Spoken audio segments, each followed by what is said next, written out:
सवाल trace the process of German unification. पिछले साल इटली यूनिफिकेशन भी आई थी, तो ये दोनों सवाल अपने दिमाग में रखना। हालांकि पेपर यहीं से बनेगा। आज जो इंपॉर्टेंट क्वेश्चन बताऊंगा पेपर वाले दिन बनेंगे, और पेपर देने के बाद आपने दोबारा इस वीडियो में आना है और कमेंट सेक्शन में धूम मचानी है कि आएगा एसएसटी के वन शॉट लाएगा। पूरा पेपर वहीं से बनेगा। बात समझे कि नहीं है? सर अभी जो करने आए ना पहले वो कर लो फिर बात। किंग ऑफ ग्लोबल वर्ल्ड और एज ऑफ इंडस्ट्रियलाइजेशन के बीच में आर होगा। ठीक है, मैंने क्या बोल रहा हूँ, कुछ चैप्टर ऐसे हैं जो या तो ये वाला तैयार कर लो या ये तैयार कर। वीडियो एंड तक देखना, हर एक सवाल तुझे मिलेगा। कुछ नए सवाल इस साल आ सकते हैं, वो भी मैंने ऐड किए हैं। सुनना साहब, अगर तुम्हें इन सब चैप्टर के इन सब चैप्टर के वन शॉट चाहिए तो जल्दी कमेंट सेक्शन भर। अभी भी 18 दिन है मेरी जान। हाय एवरीवन, अस्सलाम वालेकुम व रहमतुल्लाहि व बरकातुहू। नमस्ते, सत श्री अकाल। के हालत ਤੁਹਾਡਾ? सब बढ़िया? हाँ बढ़िया सर। क्या हाल अबशीर साहब? सब चंगा सी? आ गए हैं पेपर, आ गया है तुम्हारा वजाहिद सर। वन शॉट भी लेके आया है, इंपॉर्टेंट क्वेश्चन भी लेके आया है, प्रीवियस ईयर क्वेश्चन भी लेके आया है और करंट ईयर क्वेश्चन भी लेके आया है।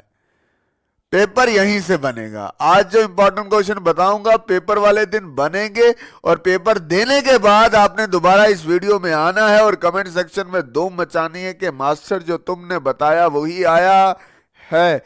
पिछले साल भी जाके देख ले, your SST paper is here. 45,000 views हैं उस पे। उसी वीडियो ने मुझे यहां तक पहुंचाया है। समझ आया कि नहीं आया है?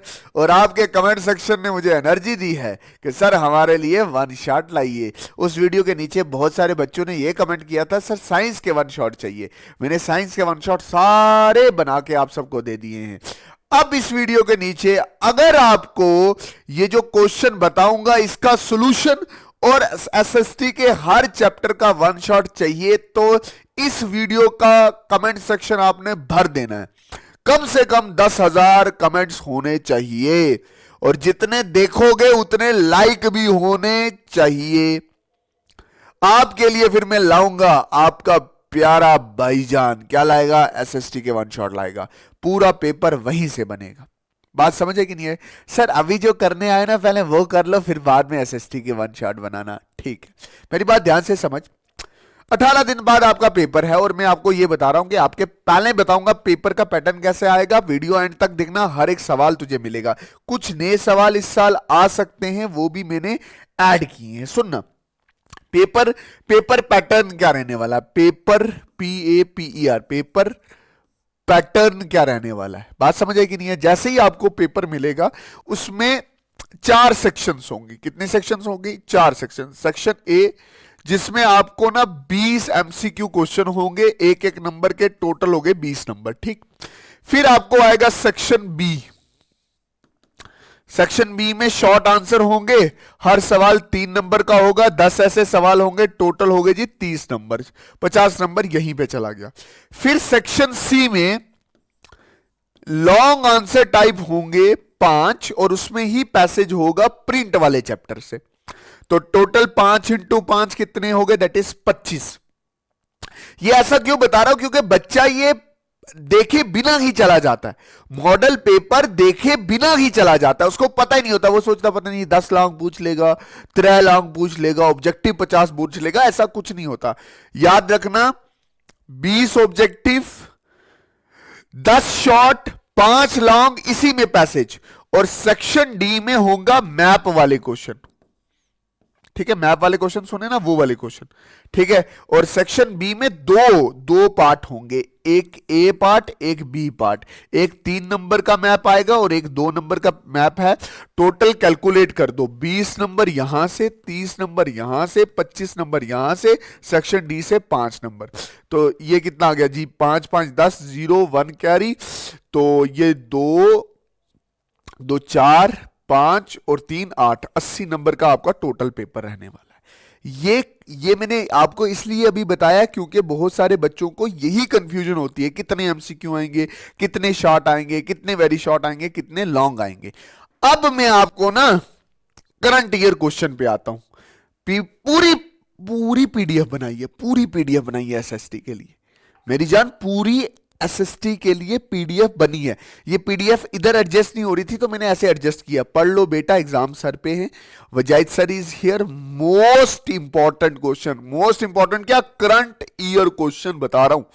बात समझ आएगी नहीं? हाँ सर, ठीक है। अच्छा देखो, पहले क्या है, हिस्ट्री। हिस्ट्री के कुछ चैप्टर डिलीट भी हैं, वो भी मैं आपको बताऊंगा। जो चैप्टर मैंने यहां पे लिख रखे हैं वही आने वाले हैं, और कुछ चैप्टर्स के बीच में आर भी है, वो भी मैं बताऊंगा।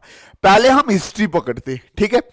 Rise of nationalism in Europe, ये पकड़ते हैं। Rise of nationalism in Europe, ठीक है। अब मेरी जान, मेरी बात अच्छे से समझना। देख, ये चैप्टर तकरीबन कितने नंबर का है? 5 नंबर का ना, 6 नंबर का। कितने नंबर का? 6 नंबर का है। इसमें मैंने क्वेश्चन आपको सेट कर दिए। पहला क्वेश्चन क्या, what steps did French revolutionary take to create a sense of collective identity among the French people. दूसरा सवाल, trace the process of German unification. पिछले साल इटली यूनिफिकेशन भी आई थी, तो ये दोनों सवाल अपने दिमाग में रखना। हालांकि यूनिफिकेशन का मतलब ये हो गया कि सबको इकट्ठा करना, दोनों के बेसिस सेम है, बट आप ध्यान रखोगे, ठीक है। कल को कुछ और यूनिफिकेशन के बारे में भी सवाल आ सकता। Impact of Indian revolutionary movement on Jammu and Kashmir. Why did nationalist tension emerge in Balkans, ठीक है। Question number 5, how was in history of nationalism in Britain unlike the rest of the Europe। ये आ गया, that is rise of nationalism, ये history का chapter है। दूसरा chapter है nationalism in India, ये 5 नंबर का चैप्टर आता है। इसमें पहला क्या है, discuss Salt March to make the clear why it was an effective symbol of resistance against the colonialism, ठीक। Write newspaper report on Simon Commission। Question number 3, why Indians were outraged by Rowlatt Act, ठीक है। Question number 4, how first world war help in the growth of national movement in India। Done, बात समझ आई नहीं? Comment section भर जानी चाहिए। अगर आपको वन शॉट चाहिए, इन क्वेश्चनों के आंसर्स चाहिए जो मैं खुद आके सॉल्व करवाऊंगा या इसके सॉल्यूशन दूंगा, तो आप वन शॉट को भर दो कि सर चाहिए ही चाहिए, ताकि मुझे भी लगा कि हाँ बच्चे मांग रहे, मैं भी अपनी नींदें साड़ू। समझ आया कि नहीं आया? फिर क्या है, मेकिंग ऑफ ग्लोबल वर्ल्ड। ये चैप्टर नंबर कौन सा? 3rd हिस्ट्री का। ये तकरीबन कितने नंबर का? 6 नंबर का, ठीक है। मेकिंग ऑफ ग्लोबल वर्ल्ड और एज ऑफ इंडस्ट्रियलाइजेशन के बीच में आर होगा, ठीक है। मैंने क्या बोल रहा हूं, कुछ चैप्टर ऐसे हैं जो या तो ये वाला तैयार कर लो या ये तैयार कर। 6 नंबर का इसमें से आएगा, 6 नंबर का इसमें से आएगा। इसमें क्या, write a note to explain the effect of falling great depression on Indian economy, coming of rinderpest of Africa, decision of MNCs to relocate the production of Asian countries. Question number 2, what is the mean by the Bretton Woods agreement. Question number 3, what is the referred as G77, in what way G77 can be seen as the reaction to the activities of the Bretton Woods twin। Question number 4, explain 3 types of flow with in international economy exchange. बात समझ आएगी? और are में chapter कौन सा रहेगा, as of industrialisation. या ये तैयार करना या ये तैयार करना, ये भी 6 नंबर का, ये भी 6 नंबर का। अगर तू ये तैयार कर रहा है तो ये तैयार नहीं करना। Note, student only have to prepare among these 2 chapter either making of the global world और the age of industrialisation. In the question paper you will having a choice between these 2 chapters. इसमें क्या पहला क्वेश्चन है, explain what is mean by the proto industrialization। अब अगर आपने class में अच्छे से पढ़ा होगा, आपको पता होगा इन सवालों के आंसर क्या हैं। अगर आपको इनके आंसर चाहिए, हर एक चैप्टर का वन शॉट चाहिए, कमेंट सेक्शन भरो। फिर क्या है, why did industrial production in India increase during the First World War. Explain why the port of Surat was declined by the end of 18th century। How did EIC produce regular supply of cotton and silk textile from Indian viewers.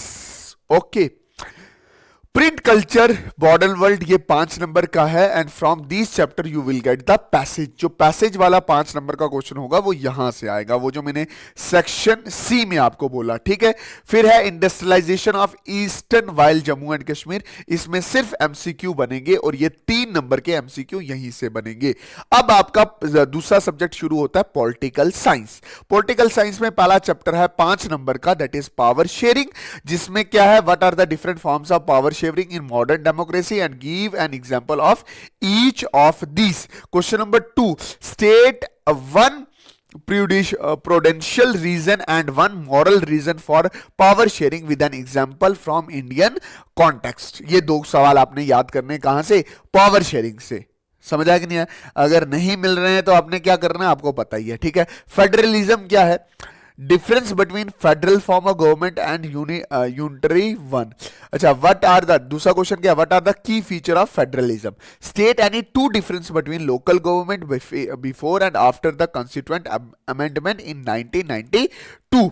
फिर ये जो federalism है ये कितने number का है, 5 number का। फिर जेंडर, रिलीजन एंड कास्ट, वही बार बार जिस पे आप पूरे देश के लोग रुके हुए हैं। जेंडर पे इनइक्वालिटी होती है, कास्ट पे इनइक्वालिटी होती है, रिलीजन पे इनइक्वालिटी होती है, उसी के बारे में ये चैप्टर है। State how caste inequalities are still continue in India. अभी जब मैंने बोला ये जो चीज मैंने बोली है, ये देखो चैप्टर भी बोल रहा है, सवाल भी पूछ रहा है इस पे। What is the status of women representation in Indian legislative body, mention any 2 constitutional provision take part that make Indian sector state। और ये कितने मार्क्स का, 3 नंबर का। Chapter number 4 that is political parties, ये 3 नंबर का आएगा। इसमें क्या, what are the characteristics of the political party, political party के क्या क्या कैरेक्टरिस्टिक्स है। और क्वेश्चन नंबर 2 बनेगा, what are the various challenges faced by the political party and suggest reforms. And question number 3, what are the functions of the political parties. अच्छा, outcome of democracy, इसमें सिर्फ MCQs आएंगे 2 number के। और the Jammu and Kashmir reorganisation act 2019, इसमें भी MCQ आएंगे 2 number के। अब आपकी जियोग्राफी स्टार्ट होती है। पहला चैप्टर है रिसोर्सेज एंड डेवलपमेंट, ये 5 नंबर का क्वेश्चन चैप्टर है। और इसमें मेरी जान, इसमें क्या याद रखना, पहला question, how have technical and economical development led to the consumption of the more resources, what steps can be taken to control the soil in hilly areas. Question number 2 होगा ये। क्वेश्चन नंबर 3 क्या, name some state having the black soil and the crop which is mainly grow in it. फिर क्या, what type of soil is found in the river deltas of the eastern coast, give some feature of the soil. फिर agriculture chapter कितने का, 5 number का। Describe the geographical condition required for the growth of the soil, पहला सवाल। Question number 2, suggest the initiative taken by the government to ensure the increase of agri production. Question number 3, name 1 beverage crop specific the geographical condition for its growth. Question number 4 क्या रहेगा, the land under cultivation has got reduced by day, can you imagine its consequent. फिर chapter number agriculture के बाद 3rd, minerals and energy resources. इसमें question number 1, why do you think that solar energy has a bright future in India. Question number 2, describe the distribution of coal in India. Question number 3, why do we need to conserve the mineral resources. फिर क्या, conventional and non conventional source of energy. फिर है chapter number 4, manufacturing industries. Question number 1, how do industry pollute the environment. Question number 2, what is manufacturing, manufacturing क्या होती है। Question number 3, name any 3 physical factor for the location of industry. Question number 4, discuss the step taken to minimise the environmental degradation by the industry. फिर क्या, life line of national income. ये 3 number का chapter आता है geography में, जिसमें पहला question क्या है, why are the mean of transport and communication called the life lines of nation and its economy. Question number 2, write a note on changing nature of the international trade in the last 15 years. Question number 3, what is the mean by trade, differentiate between local and international trade. Okay फिर इसमें question number 4 क्या है, that is state 3 merits of road wave. Question number 5, what is the significance of border road. अब आ जाती है economy. Economy के जो 3 chapter हैं, तीनों के तीनों 5 नंबर के हैं।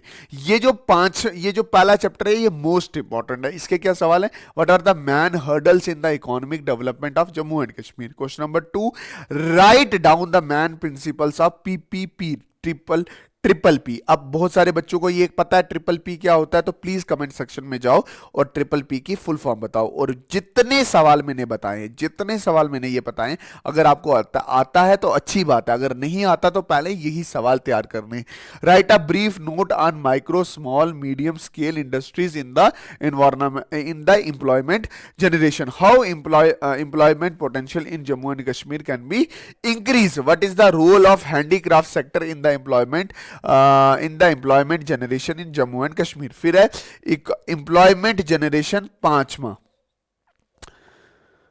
इसके अब potential scope of environmental generation, ठीक। फिर special industries initiative towards the employment initiative, sectoral initiative taken by the government for the employment, ये दिमाग में रखना, ठीक है। फिर है protecting over self from disaster. इसमें कौन सा, survival skill, search and secure skill. ये थोड़े जो सवाल में अभी लास्ट में बता रहा हूं, ये थोड़े देख के जाना है। इसके बारे में 3-3, 2-2 पॉइंट आपको पता होने चाहिए। Safe construction practice, various structural safety measures taken for the constructing disaster resistance building, emergency communication during the disaster, sharing responsibility, role of individual, community and NGO and local and state bodies and effect of polythene. मेरी बात याद रखना, इन तीनों chapters में से सबसे पहले आप ये वाला चैप्टर उठाना और इसको पढ़ना। अगर ये चैप्टर अगर आपको अच्छे से तैयार हो गया तो ये 2 चैप्टर आपको बहुत आसान से हो जाएंगे। और जितने सवाल मैंने आपको बताए हैं, प्लीज प्लीज पहले ये वाले सवाल करना। मैं बोल रहा हूं 95% चांसेस हैं कि ये सवाल बनेंगे। बहुत सारे नए सवाल मैंने रिप्लेस किए हैं, बहुत सारे पुराने सवाल मैंने रिप्लेस किए हैं और नए सवाल ऐड ऑन किए हैं। बात समझ आएंगी कि नहीं आई। इस पेपर की जो पीडीएफ होगी वो आपको नीचे डिस्क्रिप्शन में जो टेलीग्राम का चैनल है वहां से मिल जाएगी। बात समझ आएगी नहीं आई। और प्लीज अगर आप एसएसटी के लिए तैयार कर रहे हो, पहले इन क्वेश्चनों का सेल्फ टेस्ट दे दो, दीदी को दे दो, भैये को दे दो, मुझे दे दो। टेस्ट दे के शीट्स मुझे सेंड कर दो, पर टेस्ट दो। और एक चीज मैं और दोबारा रिपीट करूंगा कि भाई साहब, अगर तुम्हें इन सब चैप्टर के इन सब चैप्टर के वन शॉट चाहिए तो जल्दी जल्दी कमेंट सेक्शन भर। अभी भी 18 दिन है मेरी जान, 10 दिनों में ये सारे वन शॉट मैं तुम्हारा वजाहिद सर तुम्हें कंप्लीट करवाएगा। बट कमेंट सेक्शन भर जाना चाहिए। मुझे तुमसे कोई पैसा नहीं चाहिए, बस वो जो प्यार है कमेंट सेक्शन में वो चाहिए। बाकी मिलते हैं किसी और नई वीडियो के साथ, पेपर लीक के साथ। तब के लिए अल्लाह हाफिज, अल्लाह रखा, शुभ रात्रि, जय हिंद, वंदे मातरम। पढ़ते रहो मेरी जान, क्योंकि खुदा और अल्लाह ताला किसी की भी मेहनत जाया नहीं करते। अभी आप एक चीज देखोगे कि मैं अभी अपने स्टूडियो में हूं, मैंने रात को इधर ही गद्दा लगा देना है, इधर ही सो देना है। मुझे यहां से रह के आपकी मदद करनी है और आपको अपनी मदद ऐसे करनी है क्या कि भाई साहब जिस टेबल पे बैठ के आप पढ़ रहे हो, या जिस लाइब्रेरी में बैठ के आप पढ़ रहे हो, जिस कैबिन में आप बैठ के पढ़ रहे हो, वो कैबिन आपने छोड़ना नहीं है जब तक आपके 99% नहीं आते। और कहीं अगर पार्क में पढ़ रहे हो, कहीं किसी पहाड़ पे चढ़ के पढ़ रहे हो, वो पहाड़ और पार्क छोड़नी नहीं है। बाकी जम्मू जिंदाबाद, कश्मीर जिंदाबाद, जम्मू कश्मीर जिंदाबाद, हिंदुस्तान जिंदाबाद। फिर क्या, सब जिंदाबाद, मैं जिंदाबाद, तुम जिंदाबाद। बाकी जय हिंद।